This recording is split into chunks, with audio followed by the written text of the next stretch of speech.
Nous voici au jardin historique de Mont-Dauphin, en compagnie de notre guide Emmanuel Borel, qui cultive ici des variétés de plantes anciennes. Découvrez à travers cet entretien l'histoire, les mythes et les légendes de la faune d'autrefois. L'herbe des charpentiers, quand les charpentiers se mettaient un coup de marteau, ils descendaient du toit, où ça saignait, ils prenaient les sommités ou même toute la fleur. Si bien qu'elle a été l'herbe militaire parce elle rentrait dans toute la composition des trousses de secours de nos soldats pendant toutes les guerres. Ils avaient de l'aquilée avec eux. Alors déjà ici, le lieu, déjà pour situer un petit peu, parce que c'est quand même important, c'est la première maison qui a été construite à Mont-Dauphin. C'est la maison du gouverneur en chef.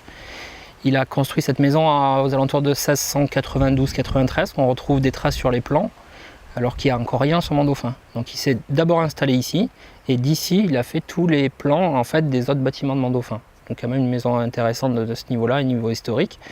Et cette maison malheureusement a disparu en 1940 quand un avion italien en retour de mission en Provence, il est allé bombarder des ponts en bas.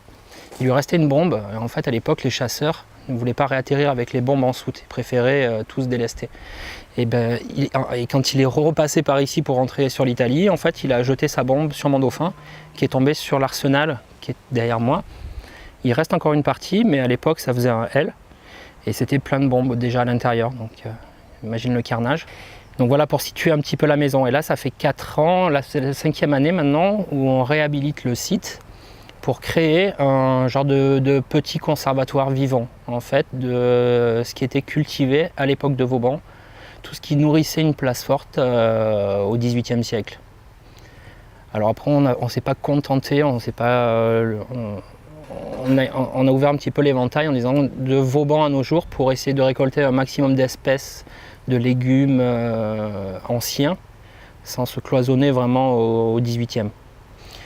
Donc voilà, du coup on a élargi un petit peu le panel et donc ici en fait voilà, c'est un petit conservatoire vivant, on recrée d'anciennes variétés de légumes, on va chercher des semences dans les conservatoires, on les remet en culture et on crée de la graine fraîche donc, qu'on redistribue après à tout agriculteur qui travaille en bio. Et on travaille comme une banque de graines, c'est-à-dire que par exemple si tu veux développer un haricot ancien, je t'en donne 40, tu les mets en culture, donc en bio forcément, et à la fin de la saison tu m'en rends 80. Et moi ces 80, ça va me faire 2 paquets que je vais pouvoir redonner à 2 autres personnes qui vont me rendre le double, et comme ça j'alimente tout le temps ma banque de graines fraîches. Et comme ça on ne perd pas les espèces, parce qu'à savoir qu'on a perdu 75% des graines que plantaient nos grands-parents. Donc on recherche aussi toutes les plantes qui ont été cueillies pour être consommées et aussi bien sûr tout ce qui est médicinal, forcément, puisque à l'époque il n'y avait pas de pharmacie, on se soignait qu'avec les plantes. Certains avaient le savoir et du coup là on essaye de retrouver tous ces savoirs et de remettre en culture ici dans ce petit espace les plantes qui servaient à soigner les militaires et les civils à cette époque-là. Alors cette plante c'est de l'Hypericum perforatum, donc le millepertuis. On le voit par rapport à sa petite feuille qui est trouée de 1000 petits trous. Cette panacée en fait était considérée comme un antipoison très puissant. Elle a traversé l'histoire, on la retrouve encore aujourd'hui, le Theria qui est encore bien connu. Je peux vous citer encore comme plante la sauge, Salvia officinale qui veut dire salvia, si on prend l'étymologie du nom, ça veut dire sauver, guérir. Pline l'Ancien, le Romain qui est mort à Pompéi pendant l'éruption du Vésuve, disait si on a de la sauge dans son jardin, on n'a pas besoin de médecin. Donc c'est ce qu'on appelle des panacées, elles soignent tout. C'est des plantes vraiment, c'est des cadeaux ces plantes-là. En légumes déjà, je peux citer, on en retrouve ailleurs, mais il y a le fameux navet de Crévoux, l'archican. Enfin, c'est un navet noir qu'on utilise pour faire un plat qui s'appelle l'archican et par dérivation on appelait le navet archican. C'est un navet noir qui, à l'époque de Vauban, partait sur la table de Louis XIV, parce qu'il était très très bon. C'est un navet qui est endémique de la vallée de Crévoux. Donc voilà, vraiment, on ne peut pas faire plus local et ancien que ce navet. On retrouve aussi la fève violette de Val-des-Prés, donc pareil une endémique, ou la lentille rose de Chanteloube ou de Saint-Crépin, que j'ai pu avoir par le conservatoire de Gap-Charence. Voilà, certaines petites plantes vraiment locales, enfin légumes locales et anciens. Et au niveau médicinal, ici en plantes rares, je vais avoir toutes les plantes de sorcières, toutes les plantes qu'elles utilisaient pour faire l'onguent des sorcières, ce fameux onguent qu'elles se passaient sur les muqueuses pour rentrer en communication pendant les sabbats avec le diable, notamment la belladonna, la tropa belladonna, la petite morelle, la jusquiame noire ou évidemment la mandragore que je citais tout à l'heure. Celle-ci vient d'un conservatoire de Milly-la-Forêt.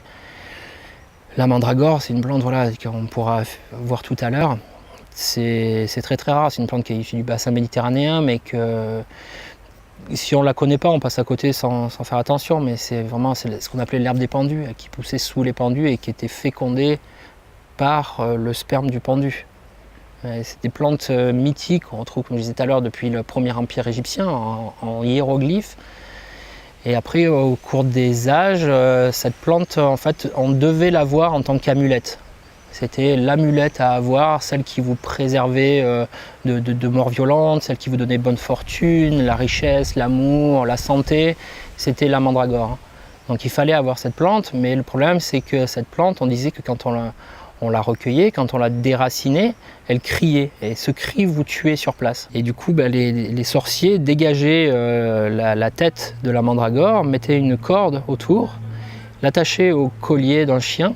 Et c'est le chien qui tirait la mandragore, et quand elle criait, c'était le chien qui trépassait et pas le sorcier. Et de là, il la faisait sécher et on faisait des préparations avec, ou de la garder juste en amulette. On la retrouve notamment dans pas mal de films comme Le Labyrinthe de Pan, ou des films plus américains comme Harry Potter, ou des choses comme ça. Mais c'est une plante mystique et qui est encore d'actualité.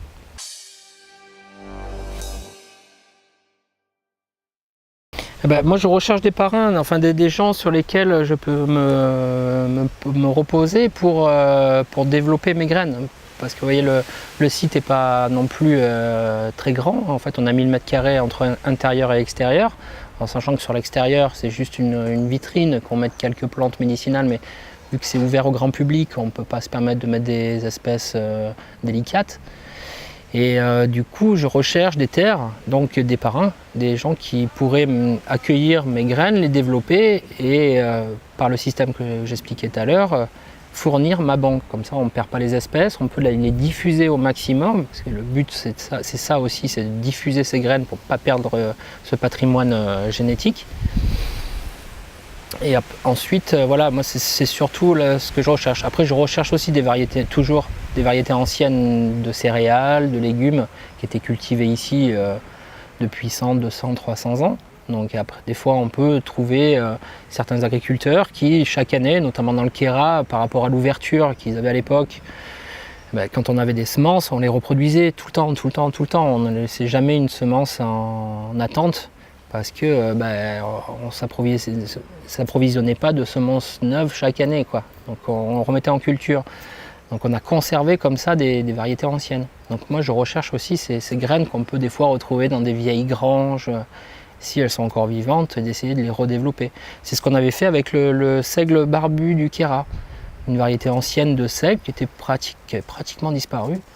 Je crois qu'à la base on avait retrouvé une centaine de grammes, ou peut-être même pas, je crois 50 grammes, qu'on a confié à un agriculteur qui chaque année l'a mis en culture, et aujourd'hui on fait de la farine de ce seigle, et on fait le pain de Vauban notamment pour les manifestations. Il est cultivé sur Seillac, et très très bon seigle, et voilà, c'est des espèces qu'on a pu sauvegarder comme ça, quoi. Donc bien avant l'idée du jardin, quoi. Sinon après, au niveau de l'accueil public, on est ouvert que sur visite guidée, parce qu'on a des plantes comme la mandragore, ou voilà, les belladonna ou les jusquiames, qui sont des plantes qui sont relativement dangereuses quand même, donc on ne peut pas laisser ouvert au public avec des jeunes, avec des enfants ou quoi que ce soit, donc c'est pour ça qu'on est ouvert que sur visite guidée. Sinon je fais des ateliers aussi pour les scolaires, pour les enfants, et des ateliers pour les adultes aussi, comme par exemple comment faire ses purins, parce qu'on croit que juste mélanger des orties dans de l'eau ça suffit, mais en fait il y a toute une fabrication à respecter. Comment faire des tableaux végétales aussi, et des hôtels à insectes, ou récolter ses graines aussi. Donc voilà, je fais des petits ateliers tout au cours de l'été jusqu'en septembre, où j'accueille les personnes qui sont intéressées. Nous voici à la fin de cet entretien, mais le jardin de Mont-Dauphin renferme encore bien des secrets.